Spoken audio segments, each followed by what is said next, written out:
They say love is blind, right? Well, in my son's case, it wasn't just blind. It was a carefully spun lie, meant to destroy him and me along with him. She didn't just marry into our family. She wormed her way in with a plan so cold, so calculated, it still sends shivers down my spine. She wanted my money, sure, but then she figured the fastest route to it was, well, getting rid of me. I'm Eleanor Ainsworth, and at 72 I thought I'd pretty much seen it all. I'd made a comfortable life for us. Nothing ridiculously fancy, but enough so my son Arthur never lacked for anything important. Our family home, Blackwood Manor, wasn't just bricks and mortar. It was our heritage, built on generations of hard work and packed with memories I held dearer than any price tag. Arthur, my only boy, meant everything to me.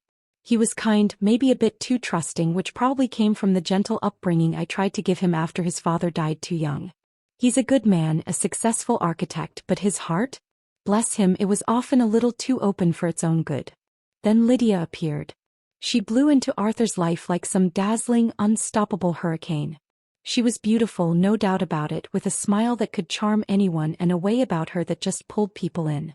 Arthur was head over heels, completely besotted. He thought she was his soulmate, the one he'd spend his life with. Our friends, our little group, even my own sister, Beatrice, who's usually as sharp as I am, were all taken in. She's a breath of fresh air, Eleanor, Beatrice would tell me. Arthur is so happy. And he really was. I saw the happiness in his eyes, the spring in his step, and because of that I tried to ignore the tiny nagging feeling of unease I got whenever Lydia was around. I told myself it was just a mother being protective, you know? Worrying about her child starting a new life where she wasn't the main person anymore. But deep down some gut feeling was screaming at me. When I looked into Lydia's eyes, those bright, expressive eyes that had my son so captivated, I saw something else hiding there. It wasn't outright evil, not then. It was a calculation. A cold, measuring look that disappeared in a flash, replaced by that brilliant smile. Her interest in Blackwood Manor, the family heirlooms, the stories of our family's quiet achievements, on the surface, it all looked like normal curiosity from a new family member. But it felt different to me. Too intense, too specific. The way she'd stroke the antique silverware, it felt possessive, even when she was casually asking about its value. She'd stare at the portraits of my ancestors with this unnerving focus, like she was totting up their worth in pounds and pence, not memories. Everyone else saw a young woman keen to learn about her new family's past. I saw someone prospecting for gold.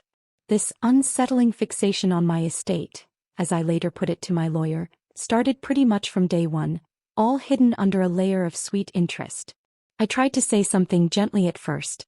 Arthur, dear, don't you think Lydia's maybe a little focused on material things? He'd just laugh it off, saying I was being old-fashioned. Mum, she's just interested in us, in everything about us. She's not like that. He was so blinded by what he thought was love, he couldn't see the red flags that to me were practically screaming at him. He was torn between me and his captivating new love, and like a lot of good men in that spot, he chose to believe the best of his partner, cluelessly helping her hidden plans along. It's heartbreaking how these financial predators don't just steal money, they wreck families and destroy trust. And Lydia? I was starting to think she was one of the worst. That first year of their marriage, it was a masterclass in quiet manipulation. Lydia's charm campaign was non-stop, not just with Arthur but with everyone in our little circle. She remembered birthdays, anniversaries, everyone's favorite flowers, their favorite foods. She played the perfect hostess, the devoted wife, the thoughtful daughter-in-law. Or so everyone but me thought. To me, every perfectly chosen gift, every perfectly timed compliment, felt like another brick in the wall she was building around Arthur. A wall to keep me out. She started by subtly cutting me off. Little suggestions always wrapped in fake concern. Eleanor, dear, you look a bit tired. Maybe you shouldn't host the garden party this year? Arthur and I can handle it. Or, Beatrice called, but I told her you were resting. You know how she can chat for hours and you need your peace. Suddenly, my weekly bridge club invites started getting lost in the mail. Or Lydia would forget to give me messages from friends. It was sneaky like a slow poison. She never outright banned anything, but she made it harder and harder for me to keep up with my friends and my own life. It's a classic trick, isn't it? Isolate someone to make them dependent. With Arthur she had a different game plan. She played the part of the adoring, slightly overwhelmed young wife, always leaning on him, making him feel like her protector, her hero. She'd look at him with such fake devotion that any little doubt he might have had just vanished. "Your mother is wonderful, darling," she'd say, her voice full of just the right amount of pretend worry. "But sometimes I think, she doesn't really approve of me. Does she think I'm not good enough?" And of course that would make Arthur jump to reassure her, to defend her against what he thought were my unfair, unspoken criticisms. Then he'd gently tell me off. "Mum, please try to be a bit warmer to Lydia. She's trying so hard." Her questions about our money became more common, though always cleverly hidden. Over dinner she might casually say, "Arthur was telling me about his grandfather's investments. It's all so interesting. Eleanor, you must be a financial genius to have managed it all so well for so long." Or while looking at a piece of jewelry, "This is stunning. Is it a family heirloom? You must have such a lovely collection. Will it all stay in the family, do you suppose?" Every question was like a little poke, testing things out, gathering information. Her obsession with the estate, Blackwood Manor itself, was really noticeable. She'd wander through the rooms, her fingers lingering on the good furniture, her eyes checking out the architecture, the grounds. "It's such a huge responsibility, this house," she'd sigh. "So much history. I wonder what it costs to keep up. It must be enormous." I remember one afternoon I found her in my late husband's study, a room I mostly kept just as he'd left it. She was flicking through some old ledgers. When I walked in, she didn't jump, didn't look guilty at all. She just gave me that dazzling smile and said, "Oh, Eleanor, I was just admiring the beautiful handwriting in these old books. So much history here. Arthur said his father was so precise." Sounded believable almost. But the ledger she was holding was all about property deeds and land surveys. My attempts to warn Arthur got more blunt, driven by this growing panic, but they only seemed to push us further apart. "Arthur, she's not who she pretends to be. Can't you see it? Her questions are too sharp, her interest too focused." His answer was always pretty much the same: disappointment and a bit of frustration. "Mother, I wish you could see how wonderful she is. You're letting your imagination get the better of you. You're being unfair. Lydia has a right to be interested in the family she's married into." So I was just the suspicious, maybe jealous mother-in-law who couldn't accept her son's happiness. The isolation wasn't just about friends, it was emotional too. I felt like I was the only one who saw the wolf in sheep's, or rather designer clothing, while everyone else was admiring her perfectly styled fleece. Then came the even sneakier attempts to make me look incompetent. Little things to begin with. Misplaced items. "Oh, Eleanor, are you sure you put your keys on the hall table? I found them in the refrigerator." A forgotten appointment. "Don't worry, Eleanor, I called and rescheduled your doctor's visit. You seem to have forgotten." This was especially cruel because I've always prided myself on my sharp mind. She was subtly planting seeds of doubt, not just in Arthur's head but in my own. Was I getting forgetful? Was I losing it? You hear about how these types try to convince you that everyone's out to get your money or stick you in a home. Lydia was definitely trying to make me seem like I couldn't manage my own life anymore. It's a nasty trick, making someone doubt their own mind, especially when they're worried about getting older. I clearly remember one time, we were planning the annual village fete, something I'd organized for years. Lydia made a suggestion that was completely ridiculous, something about a champagne fountain that would have been impossible to manage. When I gently pointed this out, she pretended to be upset, her eyes welling up. "Oh, I'm so sorry. I'm just so silly. I don't have your experience, Eleanor. I just want to help." Arthur immediately rushed to her side, giving me a disapproving look. Later he said, "Mom, you could have been a bit gentler. She's sensitive." Sensitive? She was about as sensitive as a striking cobra. She was a pro at playing the victim, twisting emotions to get what she wanted. The constant gaslighting was exhausting. She was painting this picture where I was the difficult one, the one spoiling her perfect family image. That old unease I'd felt had now turned into a cold, hard certainty. Lydia didn't just want my money, she was actively trying to get herself into a position to control it. And me too. As the months rolled into another year, Lydia's subtlety started to disappear, replaced by a chilling nerve. The velvet glove was still there, but you could definitely feel the iron fist underneath. Her schemes got bolder. It seemed her patience was wearing thin. You hear about how these predators often feel entitled, like they deserve an inheritance early? That was Lydia through and through. The first big step up involved legal papers. She came to me one afternoon, a stack of documents in her hand, her face a careful mix of concern and efficiency. "Eleanor, darling," she started, her voice smooth as silk. "Arthur and I were talking, and with your health being a little unpredictable lately—" A complete lie. My health was excellent for my age, apart from the stress she was causing. "We thought it might be smart to simplify things. Just in case." She handed me a document saying it was a power of attorney. "Just so Arthur can help you manage your finances if you're ever feeling overwhelmed. Standard stuff, really. For peace of mind." I looked at the paper. It was much more far-reaching than a simple power of attorney for paying bills. It gave Arthur, and let's be honest, her, because I knew she'd be pulling his strings, almost total control over everything I owned.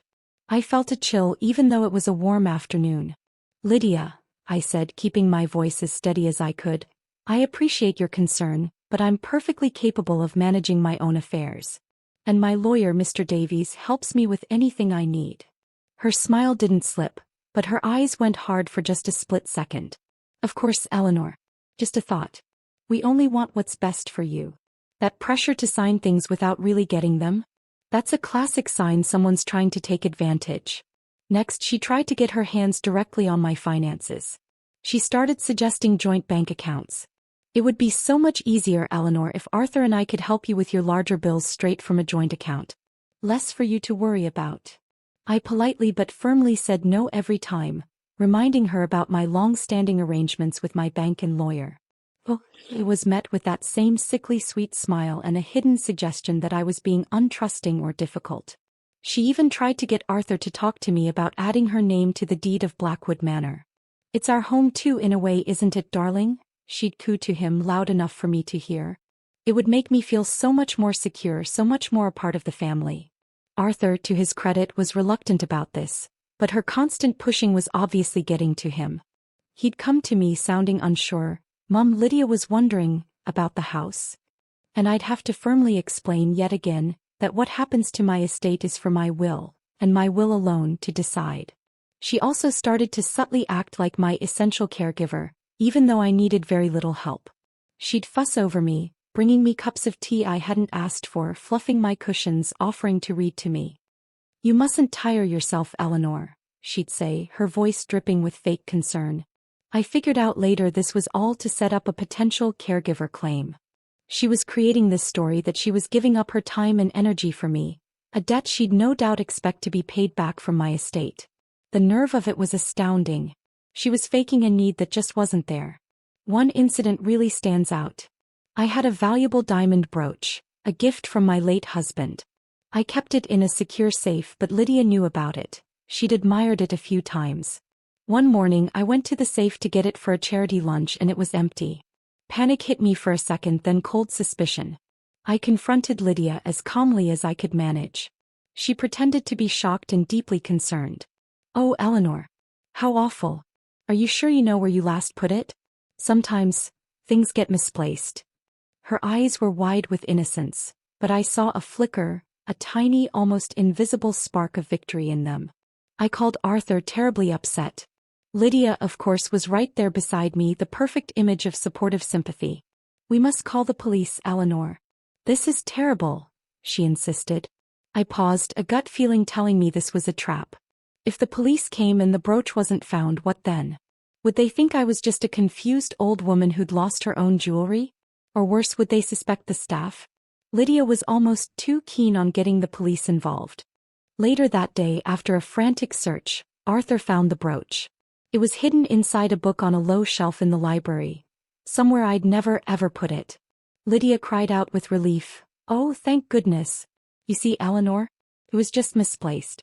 You must have put it there and forgotten." Arthur looked relieved but also a bit concerned, his eyes lingering on me. That seed of doubt about my memory was being carefully watered by Lydia.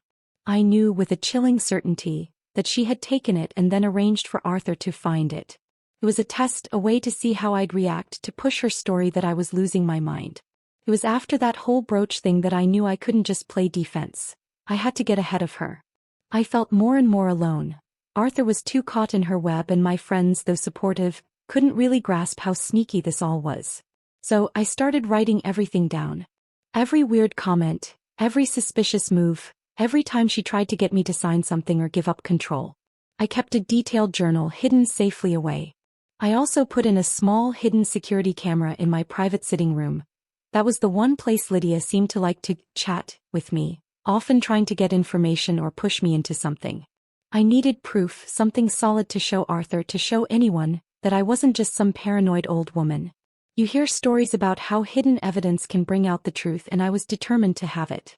Lydia, meanwhile, was getting more and more frustrated with my resistance. Her charm was still switched on for Arthur, but with me, when she thought no one was looking, the mask would slip. I'd see pure impatience in her eyes, a tightening of her lips when I blocked one of her little plans. She was like a predator circling its prey, getting bolder each time, sure that eventually I'd slip up. She didn't know that this particular prey was digging in its heels, sharpening its own claws, and getting ready for the fight of her life. The air in Blackwood Manor grew thick with unspoken tension. It was a silent, deadly chess game, and I knew with a certainty that chilled me right through, that Lydia was planning her final move.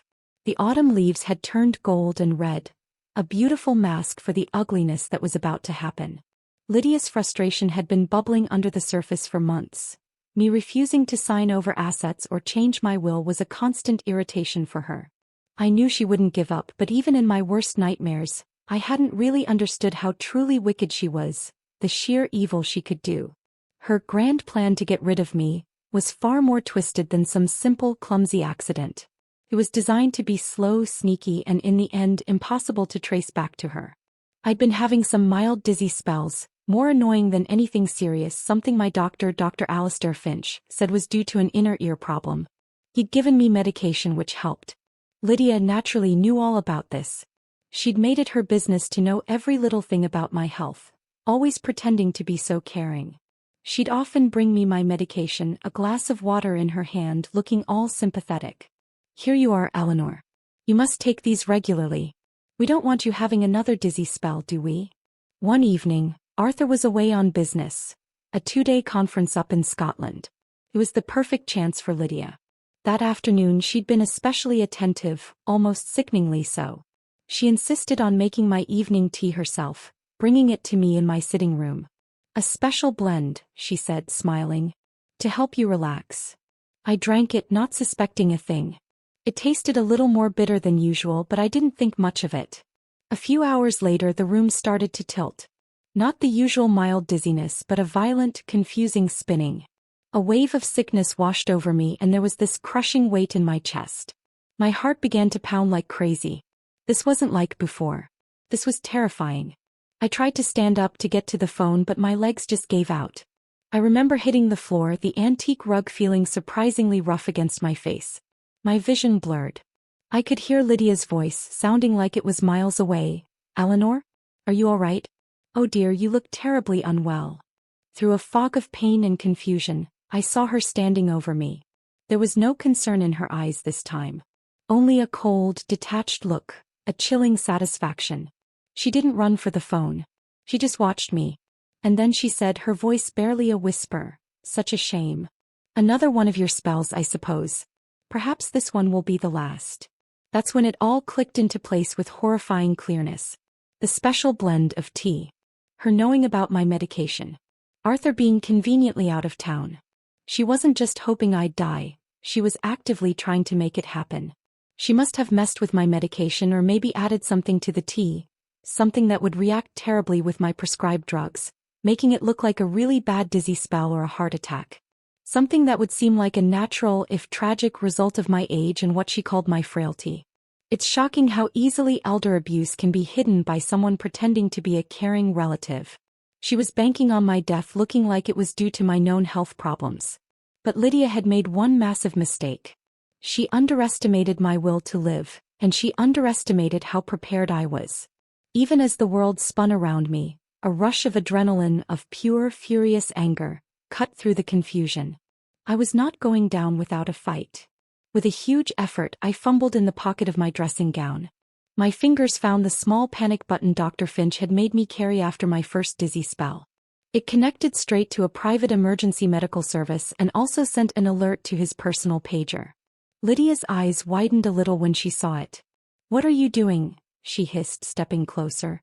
"Getting help," I gasped, pressing the button with every last bit of strength I had. She lunged for it then, trying to snatch it out of my hand, her calm mask finally cracking, showing the desperate, greedy woman underneath. But it was too late. I could hear the faint, far-off sound of a siren. It was quiet, but it was there. "You stupid old woman," she snarled, her face twisted with anger. "You've ruined everything." She backed away, her mind clearly racing, already trying to come up with a new story. By the time the paramedics arrived, she was the perfect picture of distress, hovering over me, wringing her hands. She just collapsed. "I think it's her heart." But I was still conscious. Just as they lifted me onto the stretcher, I managed to gasp out to the lead paramedic, a woman with kind, efficient eyes. "She gave me, and my pills." Check. My fight back hadn't been a physical one. It had been a battle of wits and thinking ahead. The security camera in my sitting room, the one I'd put in months before, would have recorded everything. Lydia bringing me the tea, her chilling words as I lay on the floor, her trying to stop me from using the panic button. My hidden journal spelled out her increasingly worse behavior, her obsession with my money, her earlier attempts to undermine me. I had secretly written down everything she did, leaving proof of what she was really up to. At the hospital, Dr. Finch was waiting. He listened carefully to the paramedics, his face getting more serious by the second. I was weak but clear-headed enough to whisper to him about my suspicions about the camera, the journal. He was an honest man, and more importantly, he'd known me for 30 years. He knew my general health, my sharp mind. He immediately ordered a full toxicology screen. Lydia, meanwhile, was putting on an Oscar-worthy show in the waiting room for Arthur, who'd rushed back, his face pale with fear when he got the news. She clung to him, crying, "Oh, Arthur, it was horrible. He just fell." I was so scared. She was gambling on me dying, or at least on me being too weak or too unbelievable to challenge her story. She didn't know that her own downfall was already starting. The most twisted part of her plan wasn't just trying to kill me, but the calculated cruelty of making it look like my own body had failed me, with her as the grieving, caring daughter-in-law left behind to take care of things. The toxicology report was the first nail in Lydia's coffin. It showed a dangerous mix of drugs in my system. My prescribed medication, yes, but also a large dose of a beta blocker I'd never been given. It's a drug known to cause severe dizziness, a dangerously slow heartbeat, and in certain combinations or high doses, it can stop your heart. Mixed with my existing medication, it could easily have killed me. Dr. Finch, who wasn't easily shocked, looked grim. Arthur was with me when Dr. Finch told us the news, his face a mask of confusion and disbelief. But how? Was there a mistake with her prescription? Lydia, sitting next to him, went pale but quickly pulled herself together. "Oh, this is awful. Maybe the pharmacy made a mistake? Or, Eleanor, dear, did you maybe take an old pill by accident?" It was then that I played my trump card. With Dr. Finch and a very confused Arthur as witnesses, I asked my lawyer, Mr. Davies, who'd come when I called him, to get the memory card from the security camera in my sitting room and the journal from its hiding spot. The next few hours were a blur of quiet talks, horrified gasps, and the slow, painful dawning of truth on my son's face. They watched the footage. They saw Lydia's coldness as I collapsed. They heard her chilling words, "Perhaps this one will be the last." They read my journal entries, a careful record of her manipulations, her digging into my finances, her attempts to cut me off and make me look incompetent. The secret documents she'd tried to make me sign, the attempts to get my money, her act as a caregiver. It was all there. Arthur's reaction was the hardest to watch. He stared at the screen, then at the journal, his face just crumbling. The woman he loved, the woman he'd defended against his own mother, was a monster. The shock was huge, like a physical punch. He didn't speak for ages. He just sat there, broken, the image of his charming, loving wife smashing into a million pieces. The conflict he'd been feeling was settled in the most brutal way you can imagine. Lydia's carefully built mask finally cracked. Faced with undeniable proof, the toxicology report, the video, my detailed journal, she had nowhere left to run. Her attempts to deny it were weak, then hysterical, then she just went quiet, her eyes darting around like a trapped animal. The police were called, not by a panicking Lydia this time, but by Dr. Finch and Mr. Davies. The investigation was quick. The evidence was overwhelming. Lydia was arrested, suspected of attempted murder and trying to steal my money. The charge of undue influence was obvious. She had systematically tried to manipulate me for her own benefit. The legal battle was awful, but my case was strong. Mr. Davies presented the evidence very carefully. Lydia's lawyers tried to argue she was a distraught wife, misunderstood, that I was just a nasty old woman out for revenge. But the video didn't lie. The toxicology report didn't lie. My journal, spelling out months of her calculated cruelty, didn't lie. Her claims that she deserved money for looking after me were ridiculous given what she'd actually done. During the trial, it came out that Lydia had a history of targeting older, wealthier people, though she'd never taken it this far before. She had big debts, a taste for a fancy lifestyle she couldn't pay for. My estate wasn't just a chance for her. It was a lifeline she was willing to kill for. The court looked into whether I was in my right mind when she tried all her tricks, and the fact I'd thought ahead and written everything down proved to be incredibly important. Lydia was found guilty. The judge, when he sentenced her, talked about how calculated her crimes were, the deep betrayal of trust, and her chilling lack of concern for human life. She got a long prison sentence. Justice, in its slow, careful way, had been done. For me, it was a bitter victory. I'd been proven right, but at what cost? My son was heartbroken, his life torn apart. The family she'd pretended to care about was broken. Trust, once it's gone, is so hard to get back. The emotional damage, like in so many fights over inheritance, was far worse than any money worries. Arthur, bless him, was eaten up by guilt. I should have listened to you, Mum. I should have seen it. It took him a long time to forgive himself, to understand that he was a victim of her clever manipulation too. The newspapers had a field day, of course. The Blackwood Manor poisoning plot. One headline screamed, "Greedy daughter-in-law's deadly scheme." But for us, it wasn't some juicy story. It was a tragedy we had to live through, a nightmare we were slowly, painfully waking up from. This whole experience was one of the darkest you can imagine, a real lesson in how greed can twist and destroy. If you've ever trusted your gut when something felt really wrong, or if you believe people can find the strength to fight back against betrayal, please give this video a thumbs up. And if you want to hear more stories about getting through life's toughest deceptions and finding justice, be sure to subscribe and hit that notification bell. Your support helps get these stories of survival out there. Life at Blackwood Manor is quieter these days. The echoes of Lydia's laughter, which once seemed so bright and happy, have faded, replaced by a quieter, more thoughtful peace. The fallout from her betrayal has been long and difficult. Arthur has slowly started to put his life back together. The divorce was just a piece of paper, really, but the emotional scars are deep. He's more careful now, more cautious. That open-hearted trust he used to give so easily has been hardened by what happened. He threw himself into his work, and eventually he started therapy, which has helped him deal with the betrayal and his own unknowing part in it all. Our relationship, which was so strained for so long, has found a new closeness. We talk more, share more, knowing that family ties, even when they're badly tested, can last. Lydia is still in prison. All her appeals have been denied. She'll have many years to think about the damage she caused. Sometimes I get letters from her full of claims that she's sorry, begging for forgiveness. I don't read them anymore. Forgiveness is a complicated thing. Maybe one day, for my own peace of mind, I'll find it, but forgetting the darkness I faced is something else entirely. The estate, the money she wanted so badly, is safe. But it feels different to me now. It's not just a pile of assets. It's a symbol of what I fought to protect. Not just my life, but my legacy, my son's future, and the heart of what our family stands for. This whole nightmare taught me terrifying lessons about the darkness that can hide behind the most charming smiles, the cold planning that can drive someone to plot the unthinkable just for money. It really hammered home the chilling truth that financial predators can, and often do, come from inside your own family, using trust and love against you. I learned how important it is to stay alert, to trust those deep gut feelings even when everyone around you says you're wrong. I learned that writing everything down, no matter how small or silly it seems, can be a lifeline. And most of all, I learned that even when you're facing unbelievable betrayal and real danger, there's a strength inside us that can rise to the occasion. I survived because I refused to just sit back and be a victim. I fought back, not with weapons but with planning, courage, and a refusal to give up until the truth came out. She married my son for my money and plotted my end, but in the end, she was the one who was ruined.